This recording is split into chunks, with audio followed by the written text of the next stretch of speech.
Oh wow, what a job that BD did on our new intro, man. Thank Everybody in you. the chat needs to just show some love for Brightest Day. Wow, that was pretty amazing. Um, I was just like when I saw that for the first time, I was pretty blown away. But now seeing it when we're running it on the live program, man, it looks really good. So yeah, props to you, Came dude. came together a lot better than I thought it would. Mm-hmm. Where my question is, where did you find the guitar music for it? Same place I find everything on YouTube. Oh wow, It was someone's cover. wow, because yeah, I found that quite interesting because I was just gonna say like I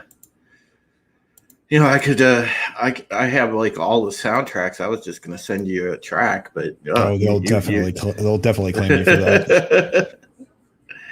yeah. So all right. Well, we are. I think we've got a link out to Normie. We've got a link out to Culture, Nice. and so we'll see if they come in. See, I know Culture was on just in proper stream, but I think they wrapped up. So see how that goes. Yep. So tonight we are doing episode 3, or episode 3, season 3, episode 15, which is a day in the life. We'll take a moment, say hi to everybody in the chat. Markale, how you doing? Lord Runner, what's up? Shut up, Runner. Darth Haster, Tehillim, great to see you, my friend. Macklin made it. Great to see you, Macklin. I appreciate you guys all coming in, kicking it, hanging out, and it will be a really fun discussion. I'm looking forward to it. So, as always, if anybody wants to um, super chat, if you will, you can use the Stream Elements link. This is not a monetized channel. So we do the next best thing. We improvise around, and that is what we have as far as a super chat apparatus. So if anybody decides they want to participate that way, by all means, you can use that link. It's always appreciated, never required. So thank you very much. So last week's episode was a standalone. I feel this one is kind of, I don't know. Overall, do you think this is a standalone, I Zach? do. I do. Okay. I don't think there's anything that really ties it into the overarching plot except for a couple of scenes where they're discussing the big event that we're working up to anyway, Yeah. which would be the trial of Gaius Baltar. Yeah. Okay. Yeah. See, that's what I thought. That's what I thought too. I thought this was pretty much mainly. And by the way, guys, this is a good Adama episode. Yes, it Uh, is. like you really wanted a look at certain sides of Adama's character. This is a great episode for that. So Incredibly somber too. Very, very somber episode. yeah, it was, man. I was like, it's kind of like, oh wow, this is a bit sad. Yeah, that's putting it kind of mildly. But there's a lot of little themes within it. Yes, there is. Yes, there is. You get a little bit of obviously little info on Lee's childhood, stuff like that in this Mhm. episode. A lot of different stuff. Definitely a very Adama family centric episode for sure. Kogi Pan, hello, great to Hello. see. Hail to you, my friend. All right. Well, BD, I guess you can go ahead and just take us into it. You and I will roll off, start off the discussion, and when the other guys land, we will just add them in as we go. So let's get into it. Okay. Like Drew said, this is season 3, episode 15, entitled A Day in the Life. For those of you that are unfamiliar with the format of this show, I will read a synopsis of the plot written by me, scene by scene, and we will pause momentarily every so often to discuss between ourselves and take questions and comments from the chat. With that, we begin. The episode opens with Admiral Adama waking from a dream as Colonel Ty enters his quarters in the early hours of the morning shift. Saul, very much aware of the date, wishes Adama a happy anniversary, and the words hang heavy on the Admiral's face. We then follow Chief Tyrrell, making his way to his quarters, where Callie looks after their infant son. The two proceed to argue over having to take on extra work in the hangar deck, instead of having time to be together with their child as a family. Back in the Admiral's stateroom, he and the XO discuss the maintenance issues of the day. Among them, an airlock on the port side of Galactica's forward section. Adama signs the orders, as, unbeknownst to Ty, he continues to be haunted by subconscious memories of his ex-wife, Carol Ann. Between daydreams, Adama's morning coffee is delivered to him by one Private Jaffe. However, being lost in his own thoughts, Adama is unable to remember the crewman's name. The chief arrives in one of the crew's heads to talk through the work schedules with the assembled deck crew. Deckhand Celix, Callie, and himself then head to the aforementioned airlock. Chief and Callie assess the damage caused by the Cylons as they continue their heated discussion about the delicate balance of their relationship. Their squabble is interrupted as the airlock doors seal themselves without warning or input. Celix informs them that the air in the room appears to be escaping, and after a brief search, Tyrrell finds the hole, and we cut to the opening credits. Yeah, very interesting. You can kind of see that Adama is still really and truly, in a lot of ways, not over the loss of his wife. Mm-hmm. He still is having issues reconciling it and whatnot. And let's welcome in the man with the great hair, by the way, and that'd be Culture Casino. I'm so sorry I was late. I'm glad to be here. Of course, I was finishing up with another stream, but I would not miss the Pegasus actual when I get a chance. So I'm excited. How far are we into the first to this episode? BD just read off the recap beforehand. The little establishing. Good. The establishing. Anything? Yeah. Yeah, we made it just to the opening credits. So. Excellent. So we've reset, established, and now we're ready to go. Beautiful. Yeah, right. Yeah. We're at the point where, at the establishing point, Culture, the deck crew that was inspecting the damage, led by Chief Tyrrell, they found that hull breach, and then cut to the opening credits. So, yeah, very early on, we see that there's the existential problem of the airlock, but there is also the overarching theme of the delicate balance between military life and military family, which is exacerbated by being on a Battlestar. Mm-hmm. Yeah.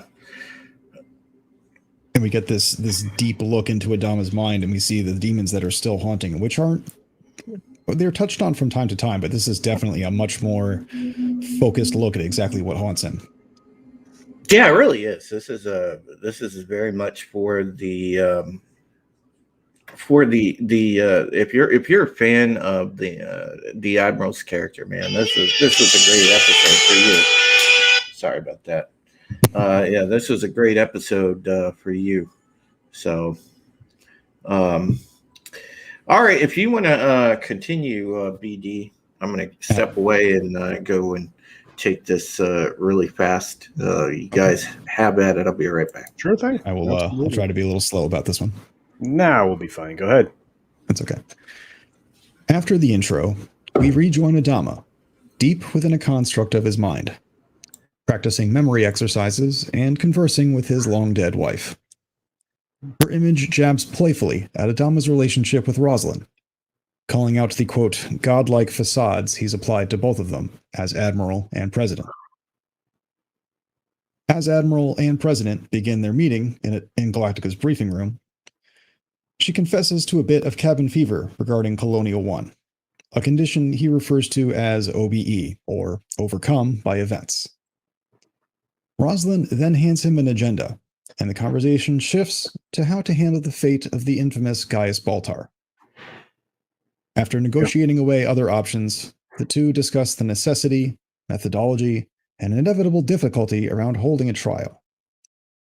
Laura floats the idea of having Lee lead the process in organizing the necessary resources for such an endeavor, noting Lee's past with just causes against the status quo, as well as the Adama family history in law. The Admiral begrudgingly agrees to discuss the idea with his son, and a gentle, flirtatious joke about the scent of Galactica's gym ends the scene. We cut back and forth between the airlock, where Galen and Callie work to seal the leak, and Adama traversing the passageways, ignoring the sidelong glances of his crew, and continuing to be berated by the memory of Carol Ann. And here we have our next break. I actually hit the mute button. Oops. I have too many mute buttons. That's the problem. It's like a soundboard, mute on the mic.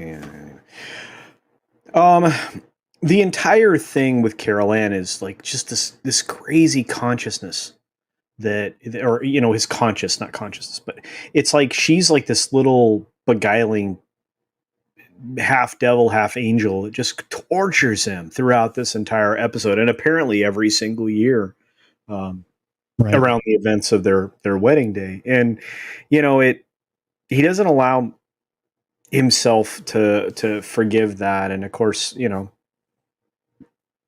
because of the nature of what happened, you know, she's definitely gone. And so it's rough watching that bit of it. And you can already see, and you've already seen, I think going into this, the admiration that the Admiral has for the President.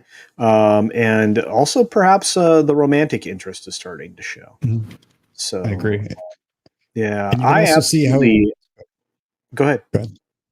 You can also see how he's trying to treat her with kid gloves, because he still is carrying the weight and the demon of this basically single failure of his life, as his ex puts it later in the episode. Yeah, or as he sees it. No, I think you're right there, my friend. I think that you're right. He is struggling with that. You're 100%. Yeah, he's got porcupine's dilemma, where he's afraid to let someone get close for fear of hurting them. Yeah. Well, and of course he's handling the President with kid's glove also, because he's aware of her medical condition. So, you know, and there was a point in time where he nearly lost her. They obviously, you know, felt a gulf of distance between them when, you know, he was not on New Caprica suffering the same fate as she was there on the planet. You know, and of course, all of this leads into the very reason why there's a trial for Gaius Baltar for his many affronts to humanity along the way. So, yeah, but that scene's pretty, you know, it seems inconsequential, but it's very leading for the entire episode. So, in my opinion. No, you're right. It calls into attention a lot of what I like to call the little themes of the episode. Yeah, where you have the overarching plot points, but then there are these little interpersonal conflicts in each character and between other characters, and every focused character in an episode gets these. So it's fun to try to be able to point them out. Yeah, well, and it does it in every episode too. I mean, it's one of the great ways these writers approach this. Obviously, they had great leadership. I mean, let's be fair. Moore is probably one of the most respected guys in the genre. At least was. I don't know what we'll see in the future, but you know, it was great to have that, you know, and everybody, every character got, you know, a moment. Like you said, every focus character in an episode, but even some of the minute characters, you know, the single episode characters, like Bulldog, right? That was incredible. And yet there still was other things playing out in that episode that everybody was dealing with interpersonal stuff, including, well, gosh, the second in command, and his name just fell out of my head. Ty, yeah, Colonel Ty. Well, and Chief Churl had some issues with that episode as well. It was a really weird, like, thing, and I love it. This particular episode is very in depth. There were a lot of times I often thought they should have brought in another character to take Apollo's place. Mm-hmm. But this was well done, and of course, we're about to be introduced to a manner of other characters that are going to be very important throughout these episodes. But please go ahead. I'm sorry. No, you're fine. It's absolutely fine. Yeah. So, hang on. Inside the squadron ready room, pilots assemble for the Combat Air Patrol briefing, commenting on the last sighting of the Cylons being some 49 days prior. A candid conversation between Hot Dog and Hilo reveals some unfortunate details about an illicit encounter on Hot Dog's part. Lee then begins his briefing, berating his pilot's celebration and reminding them that it only takes one slip-up to begin a major disaster for the fleet. Admiral Adama stands just outside the ready room and stands quietly and out of eyesight to anyone as he listens, with a faint expression of pride appearing on his face as he listens to his son's stern lecture. Inside his mind, Carol Ann reminds him of the weight of importance a father's approval, and not just an admiral's, would carry with Lee. A brief exchange of quips between Lee and Starbuck happens as the admiral makes his presence known. William explains the president's proposal and reminisces about the time Lee would spend poring over his grandfather's law material. Lee dismisses the idea, citing his continuous duties as commander of the air group. Back in the airlock, the patches put in place by Chief and Callie fail a pressure test, and the leak is now far worse. And here we have a solid break in the episode. So here's the escalation point of the primary existential cause. You're muted. Oh no, I'm not. I unmuted myself. No, I was muted. But no, this is that point in time where things get really crazy, right? And oh man, so much it's like we were talking about. So much happens in these episodes, and of course, this is bad.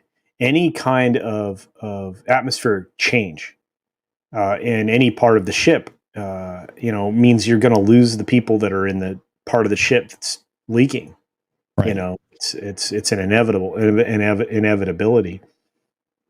And of course, at the same time, it's probably good that they were there because they identified, larger structural issues with the Galactica because of this, particular thing. But yeah, crazy. I like the duality of this particular set of scenes because we go directly from Lee explaining that it only takes one slip up or mishap to cause a major disaster, and we cut right to the airlock where Galen and Callie are kind of being nonchalant about their duties because they're so experienced, and then it goes from bad to existential crisis in a moment, in a split second, as soon as they go to do the pressure test.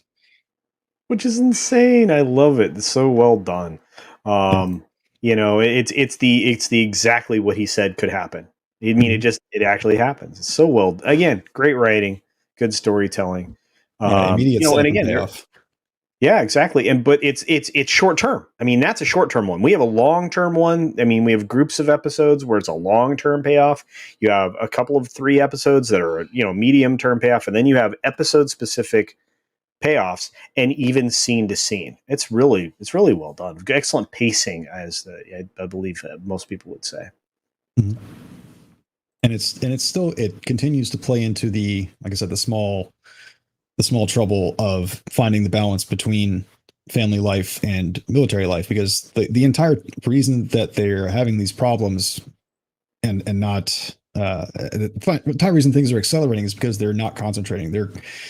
They're arguing still about how to be a family, and they're in a situation where if they had thought about it logically going into it and not been distracted, they probably could have brought extra equipment. Like I know that there's emergency air breathing tanks, but they could have realized that, there's a really real risk that we could still be in a locked terror. Like it should have just been something in their mind, but they're so distracted because of their family issues and the lack of continuous action for, like a month and a half now, that it's shows the price of laziness again, which is called out directly by Lee in the previous scene. It is. It's really well done.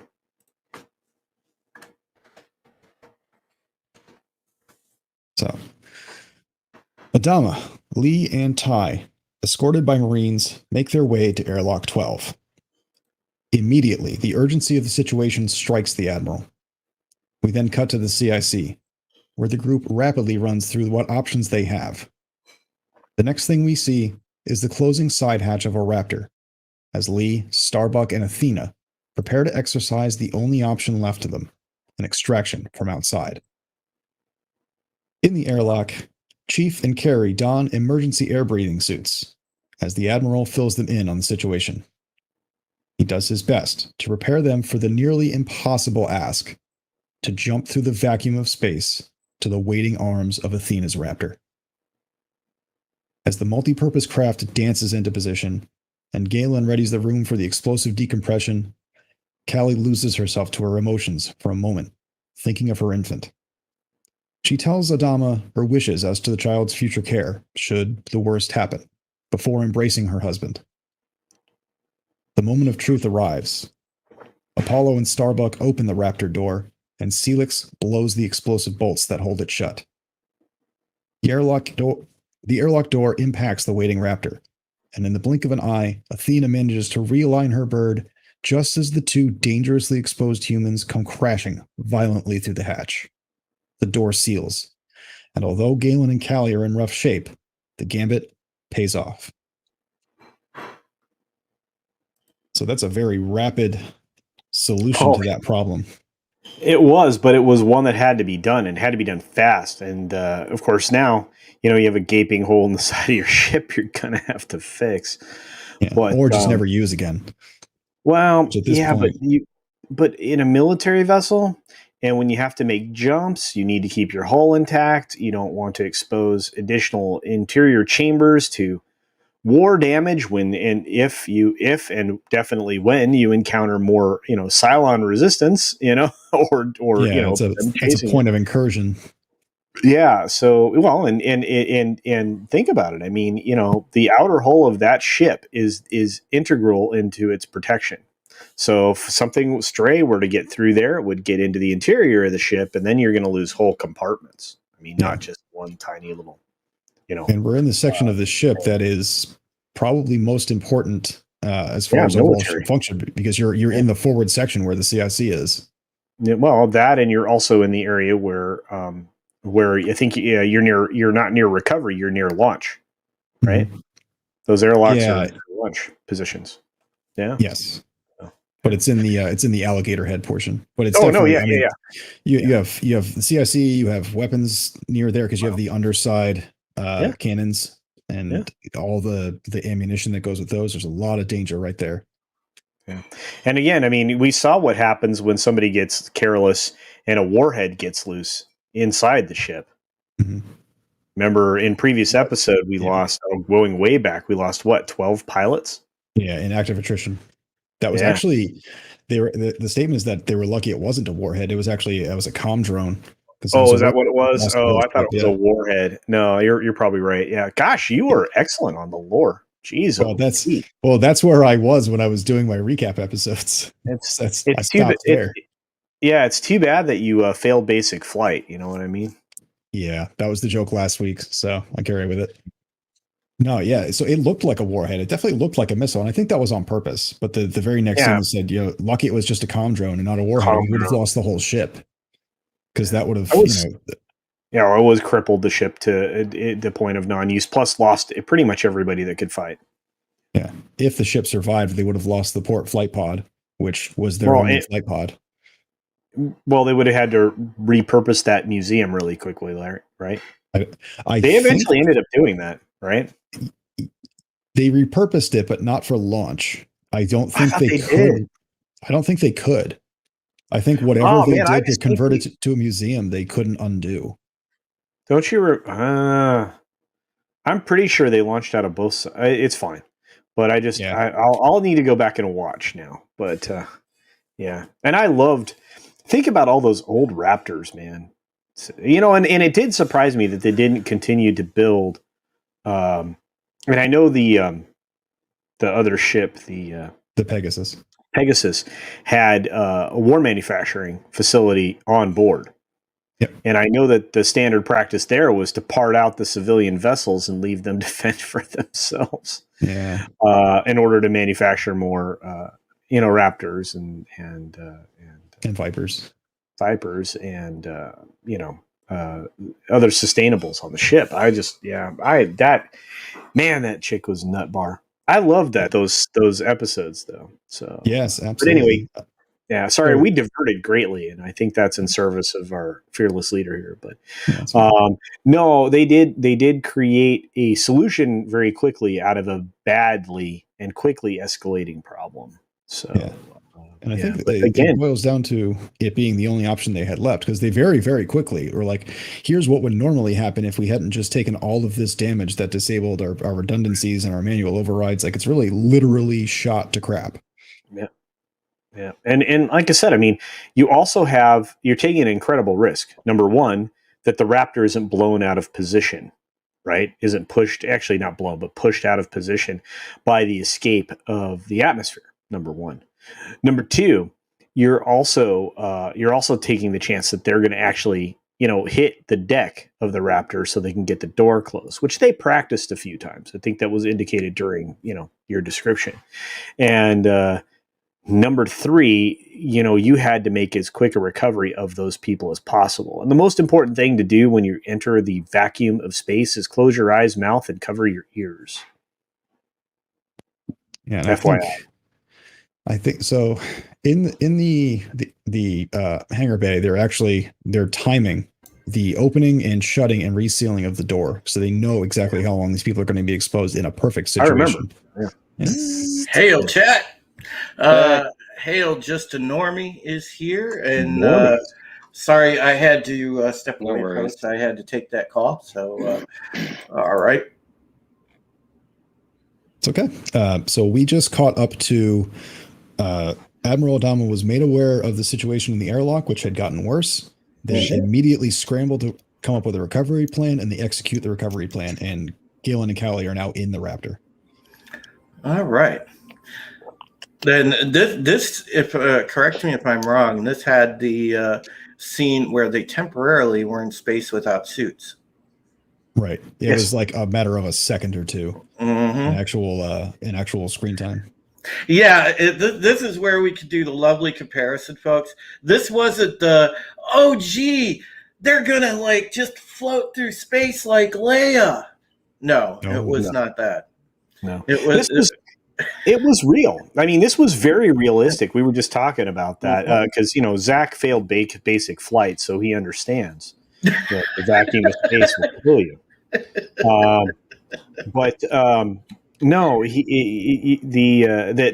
essentially, and I said, you have to make sure your mouth and eyes are closed and cover your ears, or at least one ear and your nose, because there's a lot of risk out there. You're immediately frozen like an ice cube, and you're suffocating because literally anything that represents oxygen is being pulled from you in any way it can be. Mm-hmm. So yeah, it is truly a vacuum we can't comprehend. So they did this as realistically as they possibly could, and that was great because a lot of their science is pretty damn good.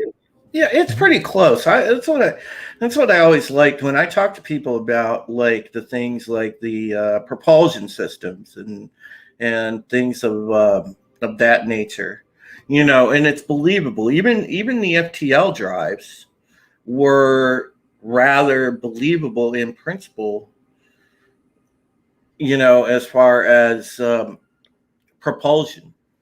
I think you're looking at is practicality. Yeah. Yeah. Mm-hmm. That's exactly, Scott. Yeah, so, exactly. Yeah. So, yeah, that's what I enjoyed about this show and the technical side. Whoever they had for sort of a sciencey technical consultant was spot on with most of the things. You know, even the sort of you know, again, because we saw it employed in The Expanse as well. You want to talk about like realistic physics and things like that. I've heard that is really, really good at its physics. That's top It's notch. such close to whatever reality is pretty. Yeah. Yeah, Yes, that show definitely does not insult the audience's intelligence at all. No. Definitely. If you're watching it from a technical or scientific standpoint, any sequences that kind of employ that, like even the battle sequences, and that's what I liked about the battle sequences of Battlestar. It was believable, right? You know, the kinetic weaponry, everything that was available on the you know, the weapon suite on the Raiders, on the Vipers, everything on the was physical. Battlestars. It was physical. Yeah. There was no lasers, for example, or something like that, you know. Mm-hmm. And Culture brought up something too as well. When you two were talking, Zach, about it was right after you're talking about the flight pod and stuff like that. I can't remember what the heck it was though. When the comm drone went off. I'm sorry. Say it again. I'm sorry. Say that again. Or starboard. Culture? Oh, I'm sorry, Zach. I got you too mixed up. No. It was it was either the port or starboard side. We were discussing whether or not one of them was capable of still operating. So right, and then it was something afterwards that you said after that, but oh well, never mind. Well, the Battlestars were designed. God, we're getting into the geekery side, folks. We're getting into the ship side, so bear with us. I mean, when we watch sci-fi shows, this is like our thing. You know, we get into the ships and everything else. But the Battlestars, if I'm not mistaken, were all designed so that if one flight pod got taken out, the ship could still operate via one flight pod.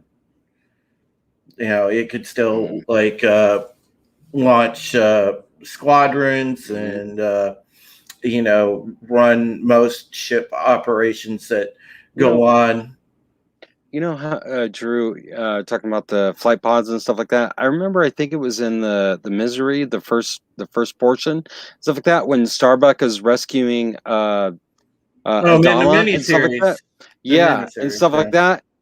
Or maybe it was that, or maybe it's some other episode. But Starbuck is going back to the ship, and she's attached upside down on the outside of the ship.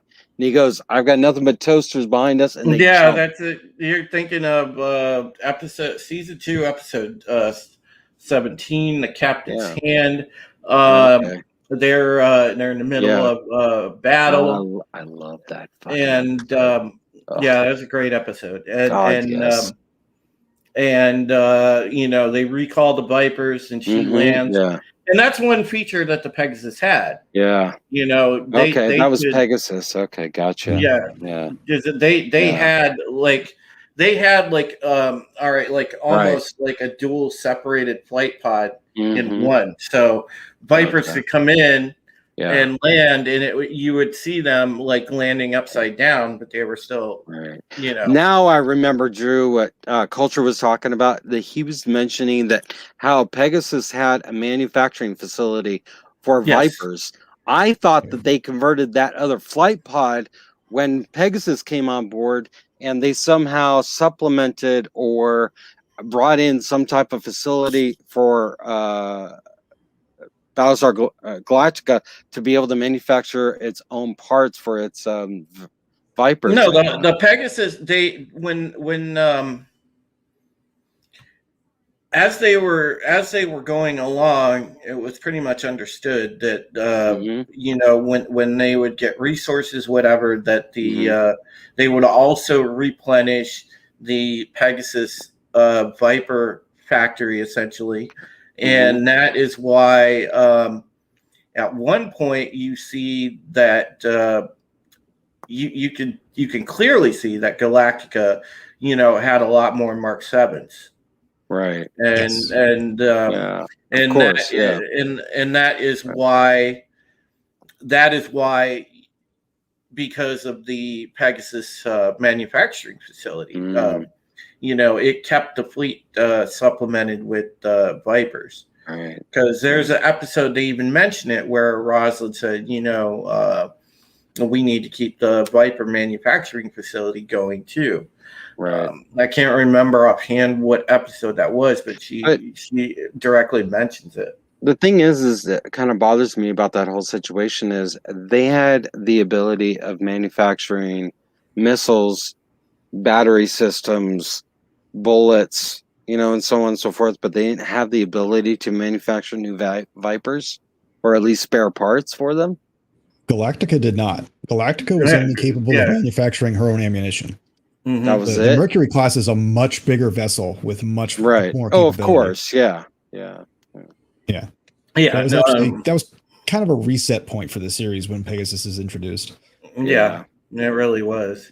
Oh, I loved it when Pegasus picked up or showed up and stuff. I love her backstory of how she frickin' did the blind jump and everything else too. I know we're really getting off hand, but yeah, we are. Damn you, Scott. What? I said, damn you, Scott. I know. Damn you, Drew. All right. Hail, Roof Korean. Great to see you, buddy. Kogi Payne says, Culture BD doing awesome work. Yeah, these guys, I'm just so blessed to have these guys around me and to be able to call these guys friends, man. They do awesome. And, this is a show, guys, that we look forward to doing like every week, and it's good to have it back on track. Bringing both BD and Scott in has been like really a great addition. So, because there's nothing like talking about a show with talking about it with, real hardcore fans. And that is what makes it really fun when you're having a discussion. So with that said, we will continue our discussion. Go ahead, Zach. Yeah. So this will wrap up the episode. I have an explicit line for the closing scene, so we'll know when I'm done, and then we can jump right back into the crazy conversation we were just having. Okay. Oh yeah. Afterwards, Lee visits his father in the CO stateroom. They briefly discuss the crew members' conditions before shifting to the Admiral's mental state, as Lee finally remembers the importance of the day. Lee airs the truth about the family situation following his parents' split, much of which comes as a shock to Bill, who sinks back inside his mind, battling his inner demons with the memory of Carol Ann. Celix brings Nicholas Tyrrell to sickbay to allow his recovering parents to see him and reconcile with one another. Adama looks on as Chief promises to find the balance in their lives, reflecting on his own failure to do the same. Lee returns to his quarters, embracing his wife for a moment, before opening a delivery from his father. Inside the decrepit box, a treasury of their family past, his grandfather's law books, as well as a note reading, "For that day when we all have the time." Adama and Roslyn, in the briefing room, recount a particular day on New Caprica, as she gifts him a book she believes he'll enjoy, a returned gesture from what seems like very long ago. The two wax poetic about what life would have been like had the Cylons not returned, while making little promises to make the most of the time they have now with each other. In the closing scene of the episode, Adama stares once again at the photo of he and Carol Ann, the weight of it just a little less heavy, before putting it away again until next year. And there we close the episode. Yeah, I thought it was a very poignant way to close the episode. Also, you can see the really building romance between what I know definitely what the back when we ran the Pegasus actual forums, we used to call our pet name for the couple was Mama Dama and Papa Dama, and we clearly see the sort of dynamic approaching that where they are becoming Mama Dama and Papa Dama. So you can see that romance there kind of taken off. Can also take it that the end of this episode is partially him closing a chapter, because a lot of people took it as he was closing a chapter. See, you wrote it in your script as just putting it away till next year. I think he was closing a chapter. That's just me. He states it. He states until next year. Yeah. Whether he means that or not. Yeah. So I don't know. Go ahead. I mean, thoughts, guys. Okay. So beginning when Lee enters Adama's stateroom, I watched this scene twice. It's 4 minutes. It's like 10% of the runtime of the episode, and it has 90% of the emotion. Mm-hmm. Just Lee letting loose all of that info, Carol Ann just going insane inside Adama's mind, and Adama finally coming to terms with so much. There was like 90% of the emotion in that 4 minutes, and it was powerful, very powerful. Yeah. Culture, what did you think of that final sequence? Well, I mean, I already addressed this earlier when it was just me and Zach here that failed basic flight. We were talking about the fact that he draws in the same turmoil every single year, torturing himself over his one failure that we talked about. And to me, that's very personal to him. It's something he can't shake. It's always best to try to limit your regrets in life, or at least come to terms with things that you didn't succeed at. And he's not capable of doing that when it comes to his ex, right? And I mean, she was his ex. They were not actively married, and yet he considers that his point of failure. Consider how many failures he's had in the course of his military career, but the thing that bothers him the most is that relationship.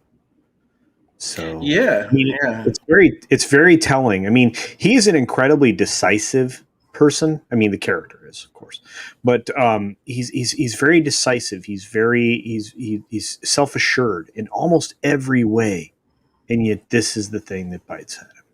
That's really well done, because we're deeply flawed, but he always seemed like, there were a couple of things. Of course, to the outside observer, it wasn't just this thing that he was internally struggling with.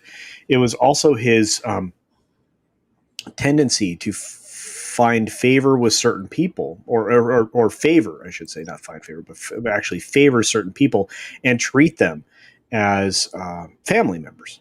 And go the extra mile in circumstances where that's not the proper military way to go about stuff. I mean, and so from the outside as an observer, you can see those things, but the personal failings, he only sees one in himself, and it's this. It's really cool. Yeah. This was it was a great episode for really understanding the character. I think, we're seeing yet another evolution in the character, and more, even more depth to what we already thought was a really, really, really deep character with Admiral Adama, and good God, how awesome was Edward James Olmos? Just, he does emotion so well. Has he ever done a bad thing? No, I don't think so. Going back to Miami Vice, did he do a bad thing? Yeah. No. before that, did he do a bad thing? Can you recall? No. No. He's Walter. he- He's in Yeah. Mayans right now. yeah. Yes. Yeah, But he is awesome. has he ever done a bad thing? No, No. God, no. He's Such a great actor. Yeah, oh my Yeah. God, he's just Oh, talented. yes. I mean, Mhm. and I mean, I admire him so very much, right? yeah. And the opportunity that certain people in our community had to hang out literally with this man. Oh, that's right. Yeah. I mean, Yeah. I mean, Paulie had this incredible show. That's cool. You in here, and that's not the first time, and that's the other cool thing because it was him and Lou Diamond Phillips, right? They'd been in multiple projects damn! together. I love right? Lou Diamond You know? Phillips. Do you remember when he was the school teacher? Mm-hmm. Yeah, Stand and Deliver. Stand and Deliver. Yeah. Yeah, and so they've been in multiple film projects together, and those two guys just work off of each other. It's just, but honestly, there is not one bad thing I have ever seen him in, and it's just there are certain actors in general that I always feel like they've never done anything bad. They've never been in a bad film. They've never been in a bad TV show. That's go ahead. He's had a very good career. So, And yeah, I just want to add, if you watch some of the behind the scenes stuff, even above and beyond his performance as Adama, as Adama is this father figure to his crew, so was Edward James Olmos to the acting crew. So many of them being green in their roles, and him passing on his knowledge and encouraging people to do in certain ways, and taking directorial roles in certain episodes, I believe. Yeah, because to kind of remember, folks, this at the time, and obviously the cast was a little more seasoned by the season that we're in now, but as Zach alluded to, especially at the beginning, these were just essentially young kids coming in. Katie Sackhoff was pretty much an unknown commodity. Grace Park was a rather unknown commodity. Tom O'Pennicott and Jamie Bammer and all of those were rather unknown commodities. They had, this was what broke them, into bigger and better roles. So pretty much Edward James almost was that guy that was, part behind the scenes, like coach, teaching these kids how to be a professional, and that goes without saying. Did you know that Brody Olmos is hot dog? Yeah. Because I didn't know that before this episode. Really? You didn't know that? It never clicked. Yeah, Edward James Olmos' son, which he's been there since season 1, episode 4. Act of Contrition is where he made his debut. The Brody Olmos was playing hot dog, and that's also when whose son? Edward James Olmos. Which son? Which kid was his on the show? Hot dog? Hot dog. Yeah. The pilot. Really? Yeah. Oh shoot! No, I didn't even know that. Mm-hmm. Holy crap! Mm-hmm. Holy crap! Batman.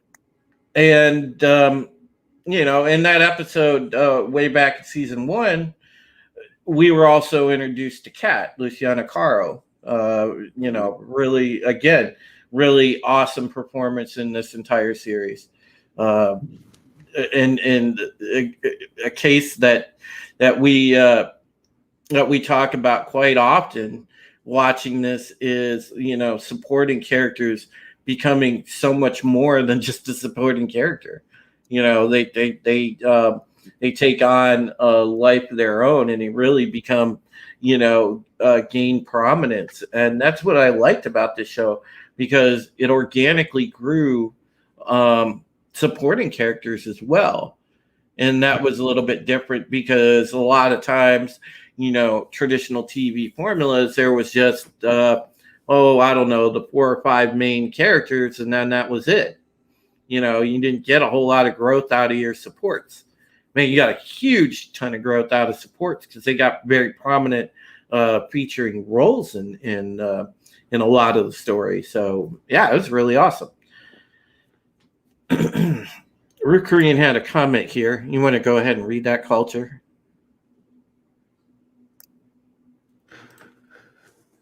The "So Say We All" at the end of the miniseries pilot was ad-libbed by Edward James Olmos, totally unscripted.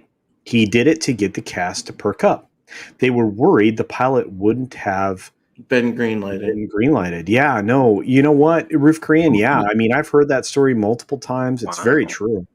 And he did that. The way he presented it, and it was done so well, and in the moment that obviously everybody picked up on it. It was one of those glorious things that happens when you have a great performer.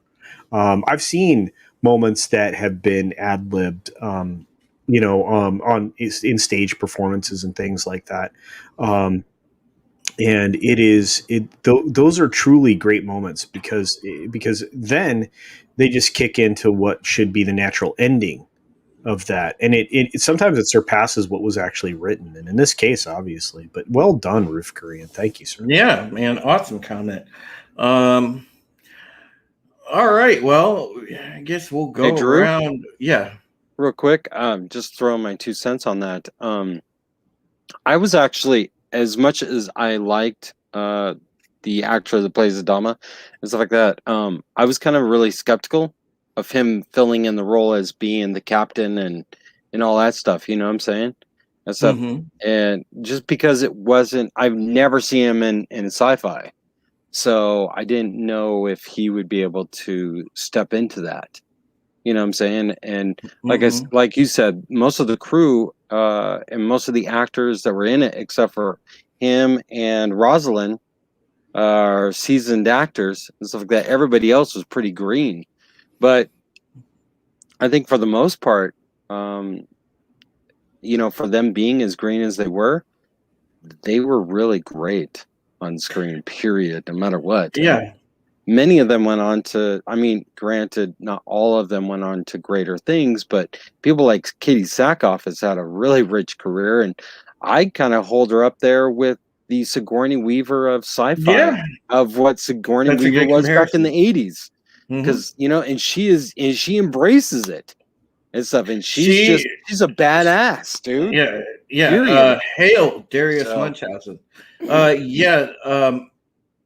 Katie would be among the sci-fi fandom, and most of us in the chat on the panel, I think, in the pantheon of sci-fi actors and actresses right now, Katie Sackhoff is up there. She is the sci-fi queen. She is just one of the modern science. She's one of the modern science fiction queens. That's just, that's just how it is. And between this and her being Bo-Katan, she's. Oh, and you know what, too? A lot of people forget about Longmire. She was on for 5 seasons. Yeah. As well, too. And you know what? That was outside of her wheelhouse. And dude, she was just as freaking awesome in that. Well, Longmire, she had the small role in the Bionic Woman remake, and then she has this show on Netflix called Another Life, which is also sci-fi. You know what? I tried to watch that. And, same. Another Life was, but let's be honest too. Yeah. One of the things that I actually really enjoyed her in was the third Riddick movie. Oh yes, absolutely yes. She was awesome. Oh God, yes. I heard that she went to her dad to say she's going to do a nude scene for that movie. Yeah. And I'm like, she didn't have to do that. She just badass on her fucking own. I don't need to see her naked. So. No, I mean that Riddick movie, that Riddick movie. She was just her character again was really awesome and really believable. And I really enjoyed that. But all in all, like I remember at the beginning, like a lot of people, especially way back when on the sci-fi.com forums when just after the miniseries, they're like, well, if this thing goes to series, it's not going to take off. It's not original Battlestar, blah, blah, blah. There were a lot of haters. Haters, people that were fans of just the OG series. They're like, nobody can replace Lauren Green. Nobody can replace, Richard Hatch. Nobody can replace Dirk Benedict, blah, blah, blah, and people were just hardcore.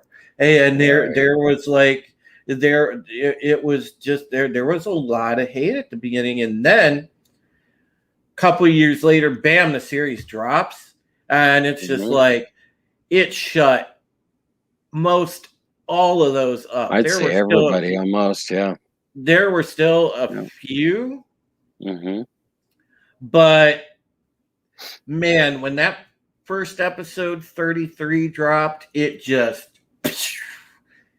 shut down that whole discussion because people were blown away. People were absolutely just blown away because when you get introduced to a series like you do with 33, and you have that constant tension, you have that sort of nervous excitement throughout. I mean, it just holds you, and you're hooked. Yeah. And that was the magic of starting into Battlestar. And hail the Authenticator. We're talking Battlestar Galactica, my friend. Hail to Justin Proper, my fellow Ohioan. Great to see you in here. Hail Jada Nisa Chaos. Hey Mel. Great to see you.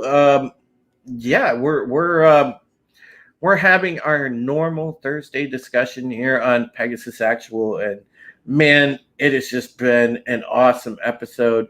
I'm going to go and toss it around the panel. Let these guys give their final thoughts. We'll give it the episode a final score, and we will get on out of here. So, I think BD, you pretty much said your piece on it, right? What was your final score? So this episode, I would give an 8.5 because, as we discussed before, it's kind of the second in a row of seemingly standalone episodes that don't advance the major plot except for some minor details. Other than that, very, very solid. All right. And do you have anything that you would like to plug your channel or let the folks know what you're doing? So my schedule coming up is actually quite a busy one. Sunday, I will be doing another open forum stream where I will be specially promoting an artist and up-and-coming YouTuber, the Jinja Ninja, whose art I very much enjoy, and trying to get him to not expose himself, but put his work out there to the world and tell everyone a little bit about himself. Because I really, of all of the artists in our community, I am most impressed by his work. Monday, I will be doing the second of 10 streams where I read the Battlestar Galactica miniseries novelization by Jeffrey A. Carver. Tuesday, I will have another Gundam build stream like always. And before that, I will be on Ironcaster's channel where we will do the Mobile Suit Gundam Roundtable. Thursday, I will be here. And sometime in between Wednesday and Friday, I will do a video gaming stream and probably some other stuff. All righty. So thank you so much, BD. And let's move on over to Culture Casino for his final thoughts and his score and what he's up to.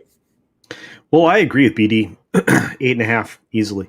And for all the same reasons that he had, except that I still think it did move the plot forward a little bit more than maybe he gave it credit for, because we're going to fall into the fact that the linchpin or the hinge in this is going to be Lee, which I think is important. I think it's an 8.5. I think it's really good.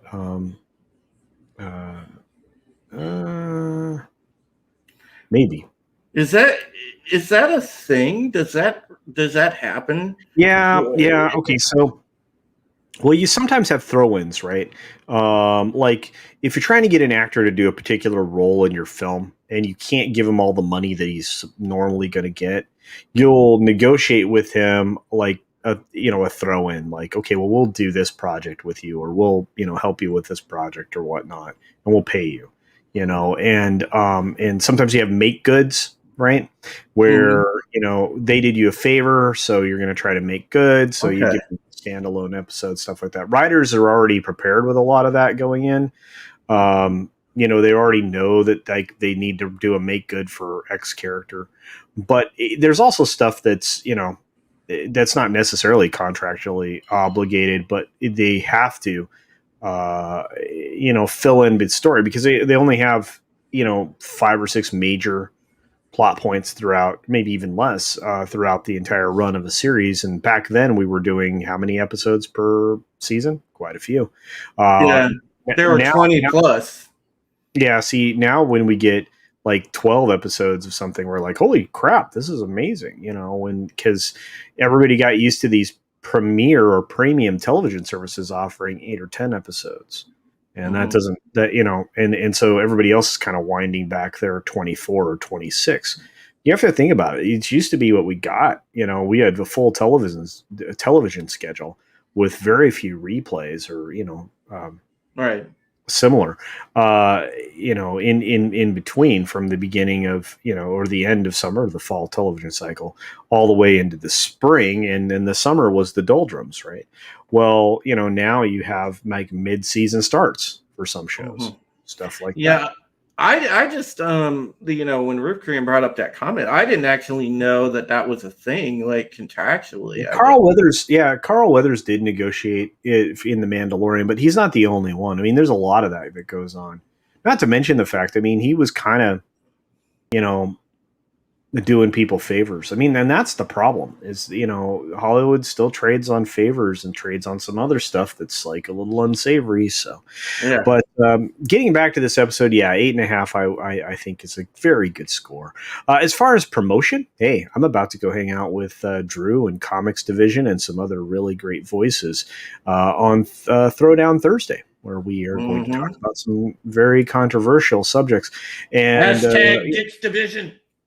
That's right, and you can be a proud wing of Dick's Division, or you can be part of the Vag Guard. It doesn't matter. You will enjoy. That's right. But do like I said, do check that out, and then of course Friday, is a big day for me because I do my regular 6-minute daily, which is during the weekdays. So I know it's not daily; it's a weekday daily. But and then I do the Friday pre-flight where I try to discuss with those that show up in the chat what we think might be talked about throughout the course of the weekend on all of our favorite YouTube shows with our favorite YouTube personalities, and then on Saturday I get to do 2 great things. Number one, I get to play my video game stream, much like Brightest Day does them from time to time. Well, I'm going to be on number 2. This is going to be Dark Souls 3, which was suggested to me by Yellow Flash. So I'm going to give that a try. And, it's an RPG, so it'll be a lot of fun. And then after that, I will go over and hang out with Mad Mardigan, Mad Barber Entertainment, and do Street Smarts, which, believe it or not, is an amazing show. It's well worth your time. It's very funny, and it's only an hour, so you should check it out. Thanks very much for having me, Drew. I missed being here. I'm glad to be back.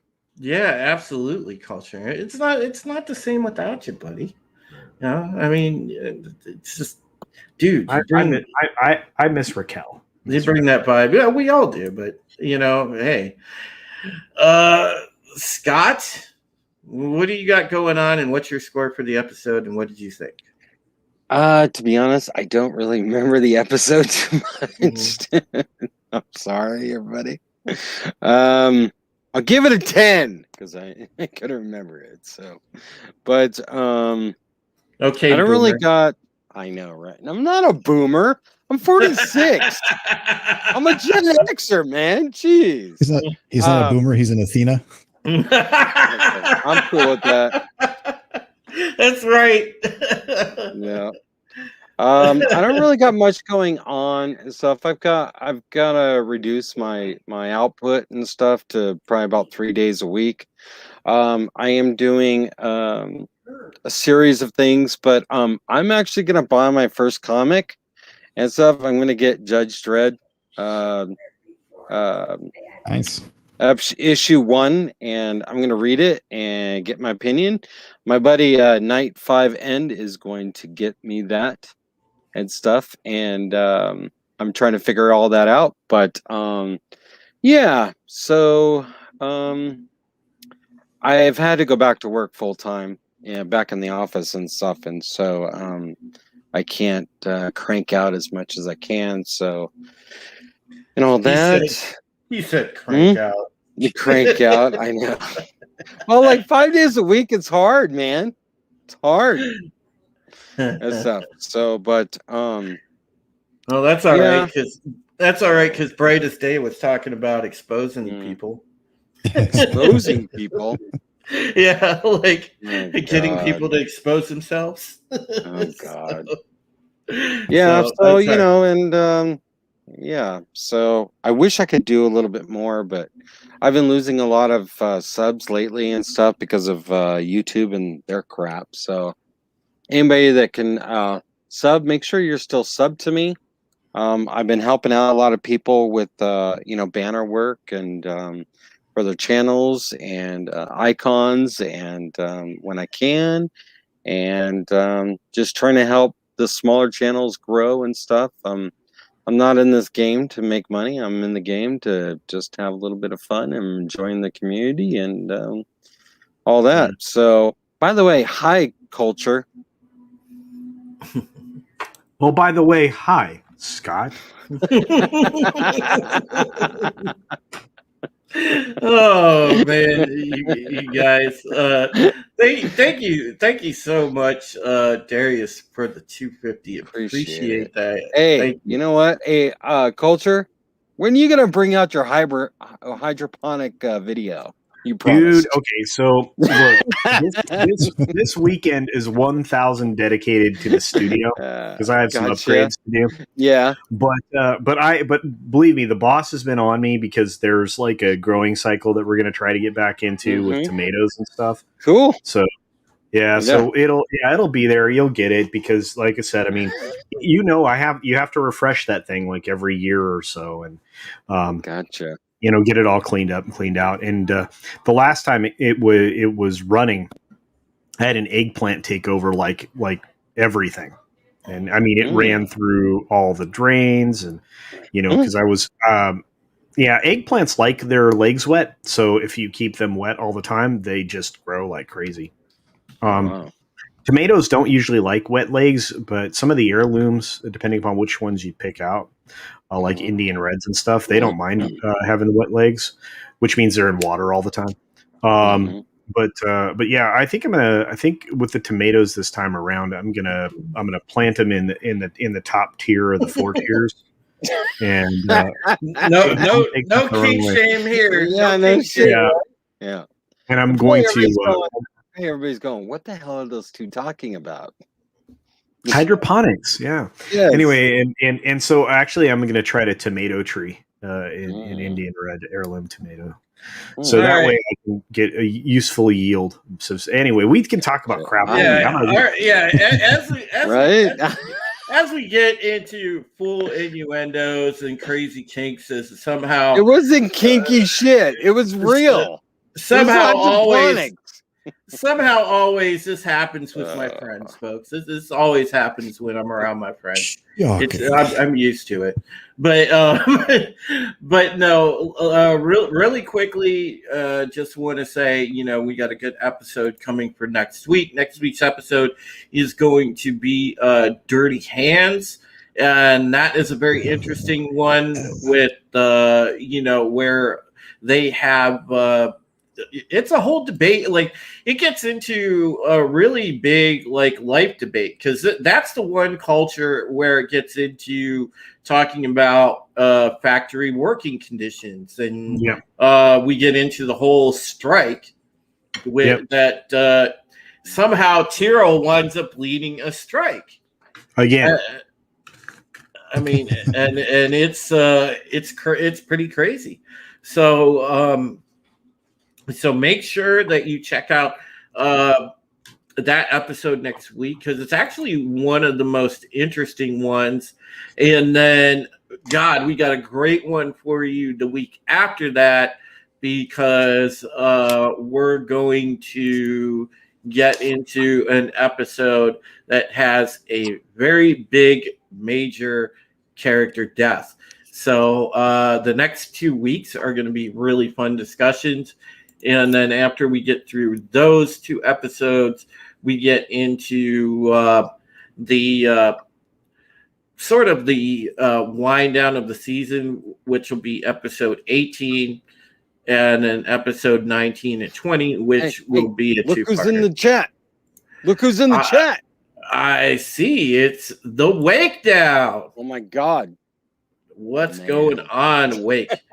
So I'm looking forward to getting into these episodes because they're going to be really fun.